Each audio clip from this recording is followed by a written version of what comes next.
받아주시고 예수님의 이름으로 감사하며 기도드립니다. 아멘.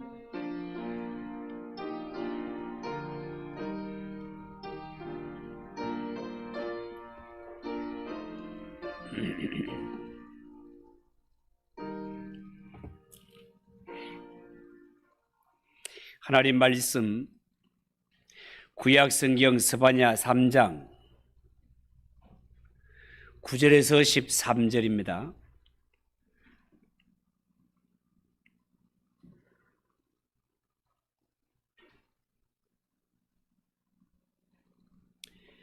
스바냐 3장 9절에서 13절 한 절씩 교독합시다. 9절입니다. 그때에 내가 여러 백성의 입술을 깨끗하게 하여 그들이 다 여호와의 이름을 부르며 한 가지로 나를 섬기게 하리니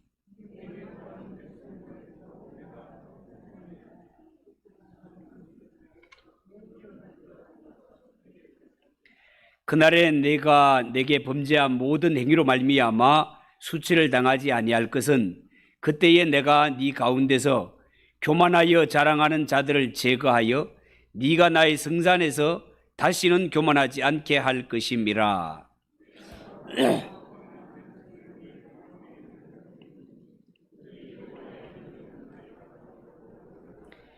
13절 같이 읽읍시다. 이스라엘의 남은 자는 악을 행하지 아니하며 거짓을 말하지 아니하며 입에 거짓된 혀가 없으며 먹고 누울지라도 그들을 두렵게 할 자가 없으리라. 아멘. 네, 남은 기도하겠습니다. 하나님 아버지 은혜를 감사합니다. 삼교구를 통하여 찬양을 받아주시고 하나님 그 옛날 하늘의 사닥다리를 통하여 야곱을 찾아오셔서 은혜 주시고 인도해 주신 것처럼 하나님 저들을 찾아와 주시고 충만한 은혜로 인도해 주시옵기를 간절히 바라옵고 원합니다. 이 밤에도 하나님 주실 은혜를 사모하며 왔사오니 이 시간 주님 임재하셔서 우리의 마음을 준비하여 온전히 하나님의 말씀에 아멘하며 모두가 은혜 받는 복된 시간이 되게 하옵소서. 예수님의 이름으로 기도하옵나이다. 아멘. 자, 오늘 읽은 이 말씀을 가지고 일심으로 섬기게 하리니 그런 제목으로 말씀을 드리겠습니다. 여러분 일제강점기 때 나라를 잃었던 이 백성들이 일본에게 수탈과 피해당한 것 생각하면 아마 다시도 기억하기 싫을 정도일 것입니다. 특히 위안부로 끌려갔다가 몸도 마음도 큰 상처를 받은 이런 분들을 생각하면 지금도 분노가 치밀어 오르지요. 언젠가 캄보디아에서 살던 중에 한 한국인에게 발견되어 조국 땅을 밟게 된 훈 할머니의 기사가 신문에 대서특필된 적이 있습니다. 훈 할머니에 대한 사진이 몇 장 나갈 텐데 중간에 한번 보시기 바랍니다. 여러분 이 훈 할머니는 어릴 적 이름은 이남희 씨였고 경상남도 마산시 진동에서 태어나서 부모님과 덕이 언니와 남동생 태숙 씨, 막내 동생 순이와 함께 살다가 16세 젊은 나이에 일본군에게 끌려가 몸과 마음을 망치고 조국도 고향도 심지어 한국말도 다 잃은 채 살고 있었습니다. 맨 처음 이분은요 싱가포르로 끌려가서 하나코라는 이름으로 살다가 나중에는 캄보디아에서 결혼해서 훈 할머니로 살게 되는데 캄보디아에서도 말할 수 없는 고생을 다 겪었습니다. 반세기를 캄보디아인으로 살아온 훈 할머니는 고국에 돌아왔지만 세월이 오래 흘러 그는 우리나라에서는 이방인이 되어 있었습니다. 훈 할머니는요 외로움을 견디지 못하고 4개월의 짧은 고국 생활을 뒤로한 채 캄보디아로 떠나갔고 그로부터 2년 5개월 후에 캄보디아에서 사망하게 되었는데, 이분이 55년 만에 고향을 찾아 부모님 묘에 절하면서 통곡하는 모습, 그 모습은 본 사람들의 가슴을 뭉클하게 했습니다. 여러분, 오늘 이 성경 말씀에 보면 이런 말씀 나오죠. 10절에 보면 내게 구하는 백성들 곧 내가 흩은 자의 딸이 구수강 건너편에서부터 예물을 가지고 와서 내게 바칠지라. 이런 말이 나옵니다. 여러분, 여기에 하나님께서 흩어버리신 이스라엘의 딸들이 나오는데요, 이들은 바로 이스라엘이 멸망할 때 노예로 끌려간 자들로서 당시에 애굽 너머에 있는 구스 땅까지 끌려가서 몸과 마음을 망쳐버렸고, 그들의 후손들은 이방인들과 피가 섞인 채 더 이상 유대인이라 할 수 없는, 이스라엘 자손이라고 할 수 없을 만큼 이방인들과 피가 섞여 버렸습니다. 이 후손들은 세월이 흐르는 동안에 이스라엘의 전통과 율법을 다 잊은 채 살았습니다. 과거에는요, 이런 사람들이 하나님께 나와서 예배를 드린다는 것은 상상도 할 수 없는 일이었습니다. 그런데 오늘 이 성경에 보면 바로 그랬던 사람들이 하나님께 나와 제사를 드리게 될 것이라고 말씀하고 있습니다.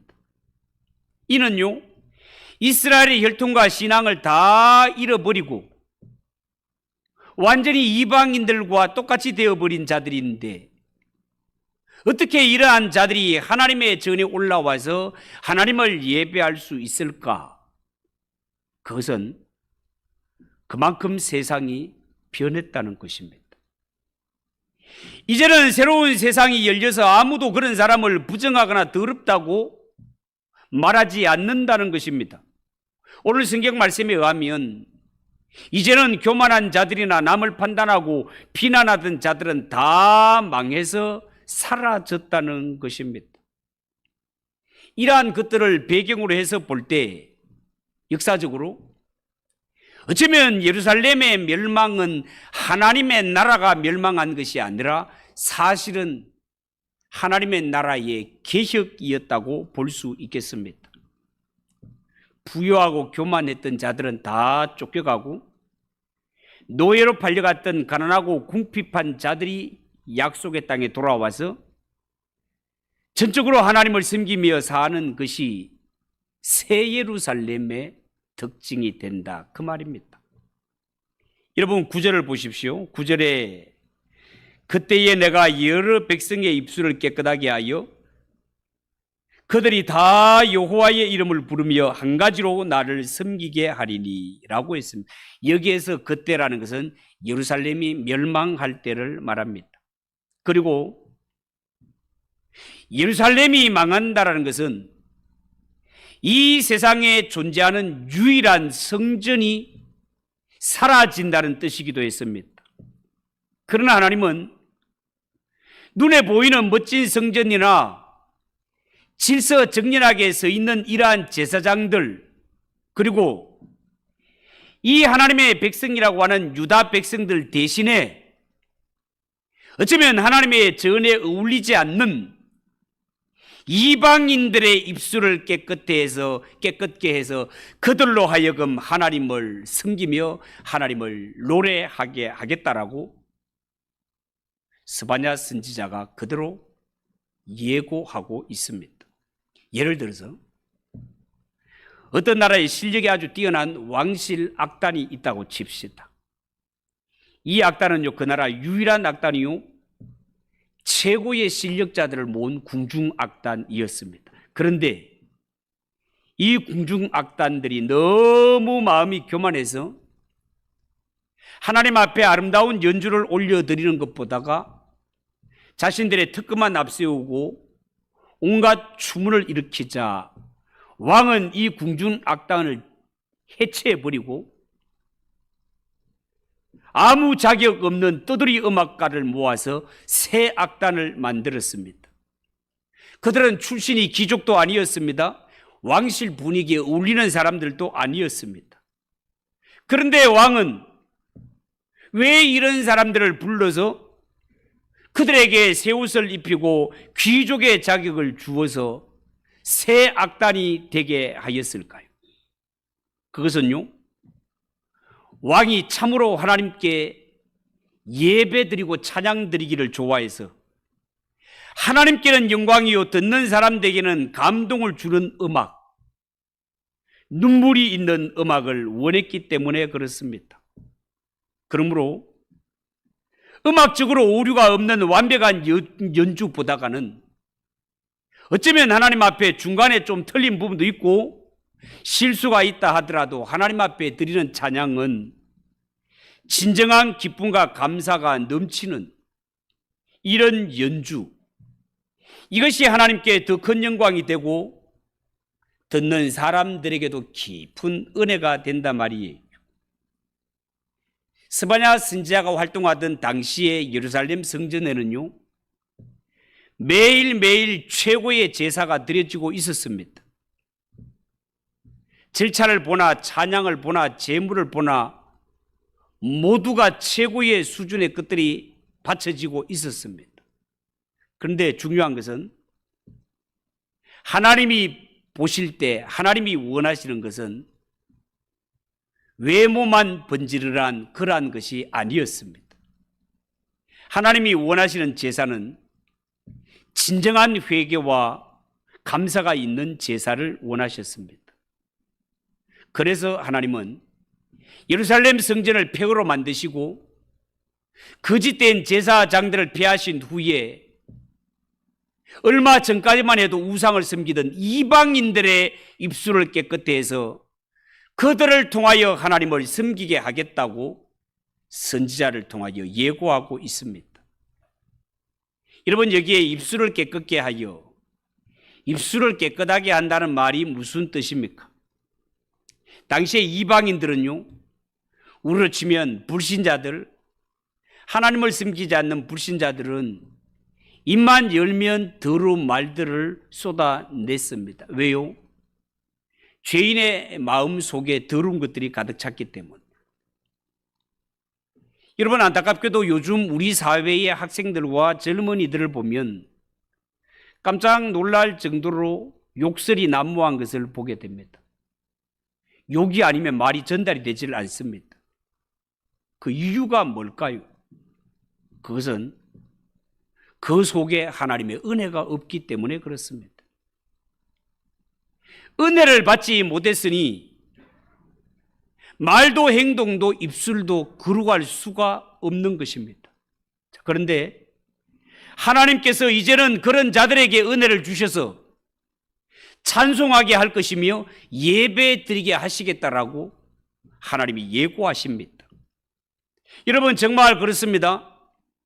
우리가 살아가면서 만약에 사람의 마음속에 기도하고 싶은 생각, 예배하고 싶은 생각이 든다면 그 사람에게는 이미 하나님의 은혜가 임한 것입니다. 왜냐하면 은혜가 임하지 않았는데도 기도하고 싶거나 은혜가 임하지 않았는데도 예배드리고 싶은 사람은 없기 때문에 그렇습니다. 죄인들은 눈만 뜨면 죄를 짓고 싶은 충동밖에 없단 말이에요.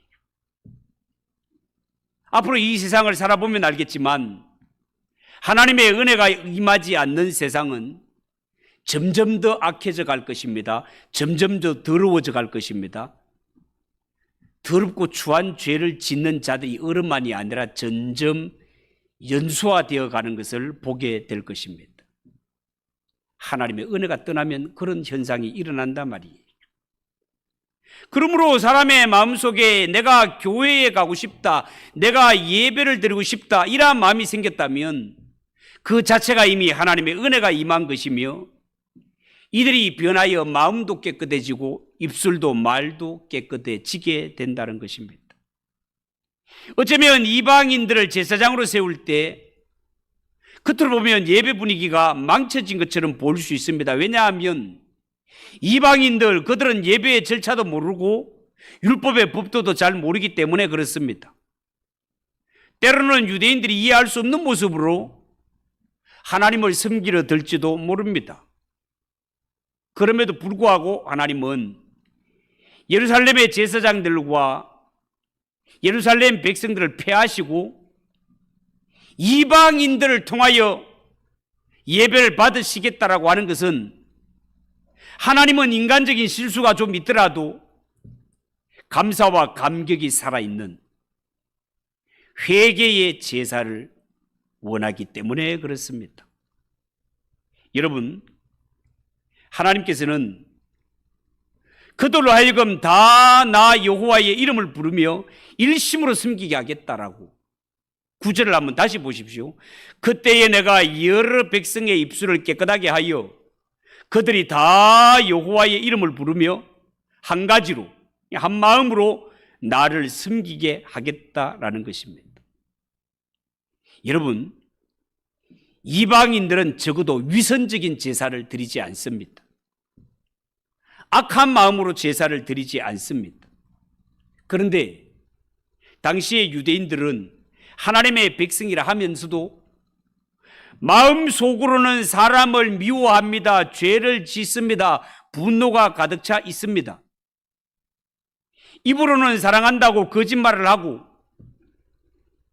찬송도 음정 박자 완벽하게 부르며 기도도 유창하게 잘합니다. 그러나 중심을 보시는 하나님 앞에서는 유대인들의 이런 모습이 모두가 거짓이고 모두가 위선이라 말입니다. 그래서 하나님은 차라리 아무것도 모르는 이방인들에게 자격을 주셔서 그들로 하여금 제사를 드리게 하고 그들을 통하여 제사를 받으시겠다라고 하는 것입니다. 사랑하는 성도 여러분, 오늘 이 말씀에 비추어 볼 때 우리는 과연 하나님의 전에 올 때 어떤 마음으로 예배를 드리러 오셨습니까? 정말로 하나님이 베푸신 은혜에 감사해서 하나님이 주실 은혜 사모해서 주님 앞에 오셨습니까?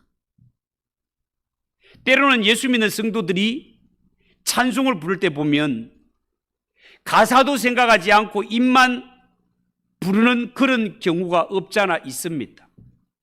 그러나 여러분, 하나님은요, 음정 박자가 좀 틀리더라도 우리가 하나님께 받은 은혜를 알고 용서를 알고 그 하나님의 은혜에 감사하며 회개하는 마음으로 찬송하기를 원하시며 우리의 마음이 상했으면 상한 대로 실패했으면 실패한 대로 정직한 마음으로 모든 문제의 보따리를 하나님 앞에 내려놓고 하나님의 긍휼을 바라기를 원하십니다. 요즘 하는지 모르겠습니다만은 한국에서 제일 가는 미녀를 뽑는 미스 코리아 선발 대회가 있었죠. 이 코로나 직전까지 아마 있었을 것입니다. 우리나라에 예뻐서 이렇게 미스 코리아로 뽑히게 되면 이 사람들은요, 세계에서 가장 예쁜 미녀들을 뽑는 미스 유니버스에 나아가게 되는데 우리나라를 대표해서 미스 코리아가 참여하게 됩니다.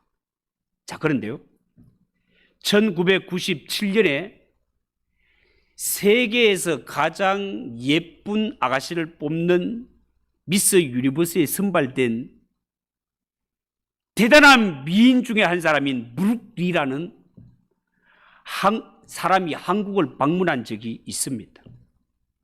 근데 이 사람이 옛날에 하와이 사탕수수밭에 일하러 간 한국의 일꾼이 한 사람이 있었는데 그 사람의 손녀라고 말했습니다. 근데 세월이 흐르면서 이 여성은 그 가문에 한국인의 피만 있은 것이 아니라 중국인의 피도 인디안의 피도 막 섞여 있었기 때문에 100% 한국인이라고 말할 수 없습니다. 그런데 이분은 자기에게 한국인의 피가 흐른다며 그렇게 한국을 방문했던 적이 있고 그 소리를 들은 사람은 야, 이거 마치 웃기는 코미디인 것처럼 그렇게 웃었던 적이 있습니다. 어쨌든 여러 가지 피가 섞였음에도 불구하고 이 엄청난 미인 아가씨가 대한민국은 나의 할아버지의 나라라고 하면서 우리 대한민국을 방문한 적이 있단 말이죠. 여러분, 이스라엘 백성들 중에 가장 불쌍한 사람들은요, 전쟁에 패하여서 남의 땅에 노예로 팔려간 여성들과 그의 자녀들이었습니다. 당시에 이들은 이방 땅에 끌려가서 이방인들과 혼혈이 되어서 순수한 이스라엘 백성이라고 할 수 없는 이러한 지경에 떨어지고 말았습니다. 그들은 유대인이라고 하면서도 히브리어도 모르고 율법도 몰랐습니다. 단지 그들의 기억 속에 가물가물한 것은 우리의 조상들이 전쟁에 패하여서 이방 나라의 노예로 끌려왔다는 것만 가물가물하게 기억할 정도였습니다. 그런데 오늘 성경에 하나님은 그런 자들이 예물을 들고 찾아올 것이라고 말씀하십니다. 10절, 내게 구하는 법은, 우리가 새벽 기도의 시간에 자세하게 배운 적이 있습니다만은 하나님의 율법은요, 혼혈아와 사생아들, 이러한 자들이 성전에 출입하는 것을 율법에 엄격히 금하고 있기 때문에 그렇습니다.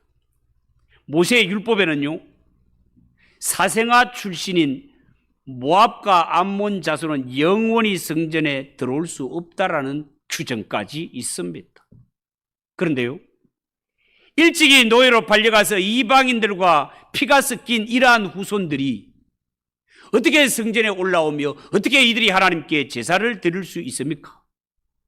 그런데요, 이들이 하나님의 전에 나올 수 있고 이들이 하나님께 나와 제사를 드릴 수 있는 것은 하나님의 성전이 변했기 때문에 그렇습니다. 옛날의 성전이라면 감히 그들은 하나님 앞에 나올 수 없습니다. 하나님께 제사를 드린다는 거 상상할 수 없습니다. 그런데 문제는 눈에 보이는 옛날의 성전은 무너져 버렸다는 겁니다. 사라져 버렸다는 거예요. 그러면 어디가 성전이란 말입니까?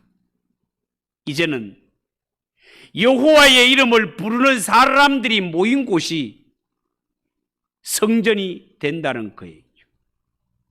여기에 가보니까 전부 자기들 같이 혼혈아와 사생아들 천지입니다. 그러니까 이들이 이 성전에 들어가지 못할 이유가 없단 말이죠. 이제는 눈에 보이는 가시적인 성전이 사라졌기 때문에 아무도 이 성전에 들어오는 것을 거절할 이유가 없어졌단 말이에요. 옛날 같으면 성경에 무당들은 반드시 죽일지니라. 율법입니다. 율법. 성경에 보면 어떤 죄를 지었더라도 거기에 상응하는 벌금을 낼 것이요, 벌금을 내거나 감옥을 살면 용서가 되고 회복이 되도록 그렇게 되어 있습니다. 그런데 성경에 반드시 죽일지니라라는 무서운 죄가 몇 가지가 있는데 그 가운데 하나가 무당들이에요. 신접한 자들. 그들은 살려두지 말고 반드시 죽일지니라. 그렇게 되어 있단 말이에요. 그런데 여러분, 이제는 주의 성전에 무당도 와서 예수 믿을 수 있습니다. 그의 자녀들도 예수 믿고 구원 얻을 수 있습니다. 점쟁이도 점쟁이 자녀들도 회개하고 예수 믿은 구원 얻을 수 있는 문이 열렸습니다. 회개하는 자는 과거를 묻지 않으시고 주님께서 두 팔 벌려 안아주신단 말이죠. 잘 왔다 내 딸아, 그동안 얼마나 수고가 많았는지. 잘 왔다 내 아들아, 그동안 얼마나 고민을 많이 했겠냐. 이제는 두려워하지 마라. 이곳에 너를 두려워할 자가 아무도 없다. 이제는 안심해라 하면서 넓은 품으로 회개하는 자는 다 안아주신단 말이죠. 과거에 응어리진 것, 실패한 것, 사람들에게 갈시받던 것, 방황했던 것, 이 모든 무거운 짐들을 이제는 누구나 주님 앞에 나와서 다 풀어놓을 수 있습니다. 하나님은 절대로 그들을 거절하거나 쫓아내지 않습니다. 세상에서 실패하고 낙심하고 상처투성이인 이러한 마음을 안고 왔더라도 하나님은 주님께 소망을 두고 나오는 자 넓은 품을 안아주시며 그들이 드리는 예배를 기쁘게 받아주시고 흠량해 주시는 하나님 아버지시다, 그 말입니다. 여러분, 본래 구약을 배경으로 보면 하나님의 성전은 조립식으로 만들어서 들고 다닐 수 있도록 만들었습니다. 성막 말입니다, 여러분. 이동할 수 있도록 되어 있습니다. 성전이 한 곳에 제한되거나 고정되어 있는 것이 아니었단 말이죠. 하나님의 백성들이 가는 곳이 어디나 성전이 세워졌던 것입니다. 이처럼 하나님의 성전은 고정되어 있는 것이 아니라 움직이는 것입니다. 하나님의 성전은 예수 믿는 성도가 모인 직장에도 세워질 수 있고, 예수 믿는 성도의 가정에도 세워질 수 있고, 심지어 신약에는 성도들이 잠시 소풍 간 곳에도 세워질 수 있는 것이 성전이었습니다. 여러분, 요즘은 교회가 다시 옛날에 고정된 성전처럼 고차가 되리는 이러한 경향을 띠는 것 같은데 그것은 바르지 않습니다. 성경적인 것이 아닙니다. 물론 돈을 많이 들여서 크고 좋은 건물을 지을 수는 있습니다. 그러나 건물이 크고 좋고 시설이 좋다고 해서 아무나 들어오지 못하도록 막는다면 그것은 하나님이 기뻐하실 일이 아니다 말입니다. 왜요? 성전은 그렇게 인간적으로 물리적으로 제한된 장소가 아니기 때문에 그렇습니다. 그런 의미에서 예수 믿는 성도들은요, 각 가정에서 기도 모임이나 예배 모임, 성경 공부 모임을 많이 가지면 가질수록 좋다 하겠습니다. 왜요?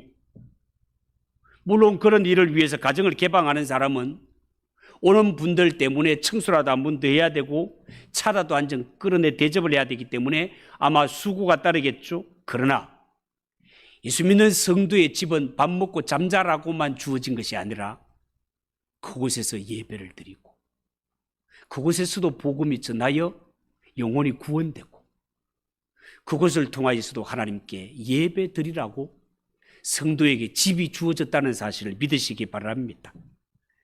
여러분, 하나님께서 눈에 보이는 예루살렘 성전을 파괴하신 것은 과거의 강야 시대처럼 하나님의 거룩한 백성들이 모인 곳이라면 어디든지 성전에 되게 하기 위해서 눈에 보인 예루살렘 성전을 무너뜨린 것입니다. 성전의 기능 가운데 있어서 가장 중요한 것은 성전의 재료가 무엇인가 보다가 성전의 기능에 있어서 가장 중요한 것은 하나님의 임재입니다. 하나님의 임재. 아무리 대단한 이러한 건물을 가졌고 대단한 모임을 하더라도 하나님의 임재가 없으면 그것은 성전이라 할 수가 없습니다. 그러나 아무리 보잘것없는 것처럼 보인다 하더라도 모인 그곳에 하나님이 임재하시면 하나님의 임재로 그곳이 성전이 됨을 믿으시기 바랍니다. 우리에게 속한 여러분들은 가정이든 직장이든 예수 믿는 성도가 모인 곳이라면 언제나 하나님의 은혜가 임하고 하나님의 임재가 있는 진정한 성전, 진정한 교회를 경험하며 살아가는 우리 모두가 되시기를 예수님의 이름으로 축복합니다. 기도하겠습니다. 하나님 아버지, 은혜를 감사합니다. 오늘 하나님 이렇게 눈에 보이는 성전이 사라진 것, 그것은 이제는 예수 믿는 성도가 모인 모든 곳이 하나님의 임재로 말미암아 성전이 있게 되는 이러한 영적 메시지를 우리에게 전달하는 것임을 배웠습니다. 하나님 아버지, 우리 예수 믿는 성도 한 사람 한 사람이 얼마나 중요한가를 우리가 명심하고 우리가 진실로 하나님의 성전으로 하나님의 교회로 거룩하게 살아가며 우리를 통하여 하나님의 나라 날로 날로 확장되어져 갈 수 있도록 은혜 내려 주시옵소서. 예수님의 이름으로 기도하옵나이다. 아멘. 210장 찬송하겠습니다.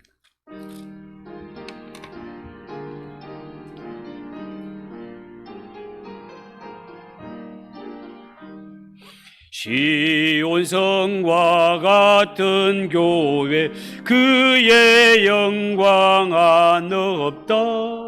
허락하신 말씀대로 주가 친히 세웠다. 반석 위에 세운 교회 언들 자가 누구랴. 모든 원수의 워싸도 아무 근심 없도다.